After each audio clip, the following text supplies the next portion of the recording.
ഇന്ന് ഓഗസ്റ്റ് 1 ഇന്ന് മുതൽ ഫാസ്ടാഗ് നിയമത്തിൽ കുറച്ച് മാറ്റങ്ങളൊക്കെ വരാൻ പോവുകയാണ്. ഈ ടോൾ ബൂത്തുകളിലെ പ്രവർത്തനങ്ങളൊക്കെ കാര്യക്ഷമമാക്കുന്നതിനും ഗതാഗത തടസ്സമൊക്കെ ഒഴിവാക്കുന്നതിനും ഒക്കെ ലക്ഷ്യമിട്ടാണ് ഇത്തരം മാറ്റങ്ങളൊക്കെ വരുന്നത്. അപ്പോൾ എന്തൊക്കെ മാറ്റങ്ങളാണെന്ന് നമുക്കൊന്ന് നോക്കാം. പുതിയ ഫാസ്ടാഗ് നിയമപ്രകാരം ഒക്ടോബർ 31-നകം KYC നടപടിക്രമങ്ങളൊക്കെ പൂർത്തിയാക്കേണ്ടതുണ്ട്. 3 വർഷത്തിനും 5 വർഷത്തിനും ഇടയിലുള്ള ഫാസ്ടാഗുകൾ നിർബന്ധമായും KYC പൂർത്തിയാക്കണം. ഇനി 5 വർഷത്തിലേറെ പഴക്കമുള്ള ഫാസ്ടാഗുകൾ നിർബന്ധമായിട്ടും മാറ്റേണ്ടതാണ്. മാത്രമല്ല, ഈ വാഹനത്തിന്റെ രജിസ്ട്രേഷൻ നമ്പറും ചേസസ് നമ്പറും ഫാസ്ടാഗുമായിട്ട് ബന്ധിപ്പിക്കണം. ഇനി പുതിയ വാഹനത്തിനാണെങ്കിലും ഫാസ്ടാഗിൽ വരുന്ന മാറ്റങ്ങളൊക്കെ ബാധകമാണ്. മാത്രമല്ല, ഈ ഫാസ്ടാഗ് നൽകുന്ന കമ്പനികൾ അവരുടെ ഡേറ്റാബേസിലെ വിവരങ്ങളൊക്കെ പരിശോധിച്ച് ഉറപ്പുവരുത്തേണ്ടതുണ്ട്.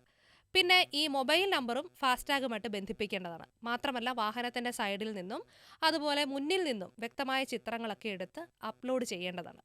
ഈ KYC നടപടിക്രമങ്ങളൊക്കെ പൂർത്തിയാക്കാൻ വേണ്ടിയിട്ട് ഒക്ടോബർ 31 വരെ സമയമുണ്ട്. എങ്കിലും അത്രയും സമയമൊന്നും കാത്തിരിക്കേണ്ട.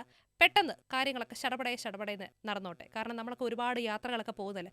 പ്രത്യേകിച്ച് ലോങ് റൂട്ടിലൊക്കെ ഒരുപാട് യാത്രകൾ പോകുമ്പോഴത്തേക്കും ടോൾ കൊടുക്കേണ്ടതായിട്ടൊക്കെ വരുമല്ലോ. അപ്പം ഒരു പ്രശ്നം ഉണ്ടാവാതിരിക്കാൻ ഈ വരുന്ന മാറ്റങ്ങളൊക്കെ ഒന്ന് പെട്ടെന്ന് തന്നെ ചെയ്തോളൂ. ഇന്ന് മുതലാണ് പുതിയ ഫാസ്ടാഗ് നിയമത്തിൽ മാറ്റങ്ങളൊക്കെ വരാൻ പോകുന്നത്. അപ്പം എല്ലാം പെട്ടെന്ന് ആയിക്കോട്ടെ.